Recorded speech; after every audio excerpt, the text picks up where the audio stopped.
ನೋಡಿ, ಈಗ ಬಿಜೆಪಿ ನಿರಂತರವಾಗಿ ವಾಗ್ದಾಳಿಯನ್ನ ಕಾಂಗ್ರೆಸ್ ವಿರುದ್ಧ ಮಾಡ್ತಾ ಇರುವಂತದ್ದು. ಸರ್ಕಾರದಲ್ಲಿ ಹಣ ಇಲ್ಲ, ಸರ್ಕಾರದ ಖಜಾನೆ ಖಾಲಿ ಖಾಲಿ ಆಗಿದೆ. ಸರ್ಕಾರದ ಖಜಾನೆಯಲ್ಲಿ ಹಣಕಾಸು ಕೊರತೆ, ಗ್ಯಾರಂಟಿ ಹೊರತೆಯಿಂದ ಪಾರಾಗಲು ಸರ್ಕಾರದ ತಂತ್ರ. SC SP TSP ಹಣ ಗ್ಯಾರಂಟಿಗೆ ಬಳಕೆ ಮಾಡಿಕೊಳ್ಳಲಾಗ್ತಾ ಇದೆ. ಕಾಯ್ದೆ ಅಡಿ 39 ಪಾಯಿಂಟ್ ಅಂದ್ರೆ 39,171 ಕೋಟಿ ಅನುದಾನವನ್ನ ಮೀಸಲಿಟ್ಟಿದ್ದಾರೆ. ಅದರಲ್ಲಿ 14,282 ಕೋಟಿ ಗ್ಯಾರಂಟಿಗೆ ಈಗಾಗಲೇ ವರ್ಗಾವಣೆಯಾಗಿದೆ. ಈ ಕಾಯ್ದೆ ಅಡಿ 2024-2025ನೇ ಸಾಲಿಗೆ ಅನುದಾನ ಹಂಚಿಕೆ ಆಗಿದೆ.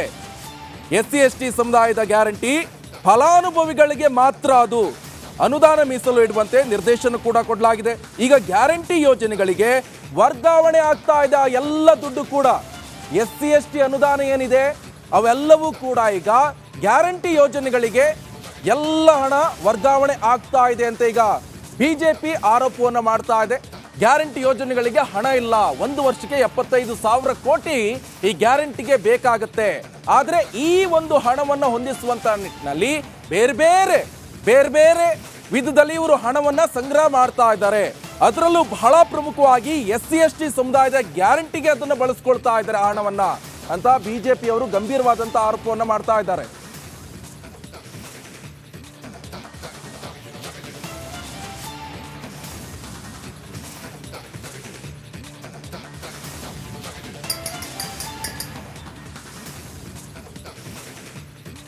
ಈಗಾಗಲೇ ಗಮನಿಸ್ತಾ ಇರಬಹುದು ನೀವು ಯಾವ ರೀತಿಯಾಗಿ ಹಣವನ್ನ ದುರ್ಬಳಕೆ ಮಾಡ್ಕೊಳ್ತಾ ಇದ್ದಾರಂತೆ. ಬಿಜೆಪಿ ನಿರಂತರವಾದಂತ ವಾಗ್ದಾಳಿಯನ್ನ ನಡೆಸ್ತಾ ಇದೆ ಕಾಂಗ್ರೆಸ್ ವಿರುದ್ಧ.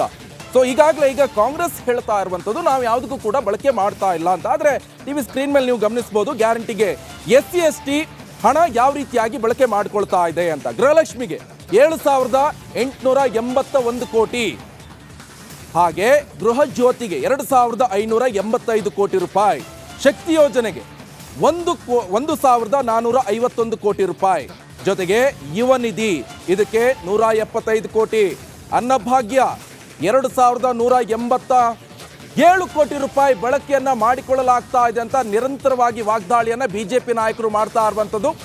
SC TSP ಹಣವನ್ನ ಹಾಗಾದ್ರೆ ಇವರು ಬಳಕೆ ಮಾಡ್ಕೊಳ್ತಾರ? ಹಾಗಾದ್ರೆ ಸರ್ಕಾರ ಏನ್ ಹೇಳುತ್ತೆ, ಕಾಂಗ್ರೆಸ್ನವ್ರು ಏನ್ ನಾಯಕರು ಏನ್ ಇದಕ್ಕೆ ಉತ್ತರವನ್ನ ಕೊಡ್ತಾರೆ ಕಾದ್ ನೋಡ್ಬೇಕಾಗತ್ತೆ. ಯಾಕಂತ ಹೇಳಿದ್ರೆ ಕಾಂಗ್ರೆಸ್ನವರು ಇದೆಲ್ಲದಕ್ಕೂ ಕೂಡ ಉತ್ತರವನ್ನ ಪ್ರೂಫ್ ಸಮೇತ ಕೊಡಬೇಕಾಗತ್ತೆ. ಹಾಗಾದ್ರೆ ದುಡ್ಡನ್ನಲ್ಲ ಅಂದ್ರೆ ಈ ಹಣವನ್ನ ಯಾವ ರೀತಿಯಾಗಿ ಸಂಗ್ರಹ ಮಾಡ್ತಾ ಇದ್ದಾರೆ ಅನ್ನುವಂಥದ್ದು ಕೂಡ ಬಹಳ ಕ್ಯೂರಿಯಾಸಿಟಿ ರಾಜ್ಯದ ಜನರಿಗೆ ಇರುವಂತದ್ದು. ಬಿಜೆಪಿ ಕೂಡ ಇದೇ ವಿಚಾರವನ್ನ ಇಟ್ಕೊಂಡು ವಾಗ್ದಾಳಿಯನ್ನ ನಡೆಸ್ತಾ ಇದೆ.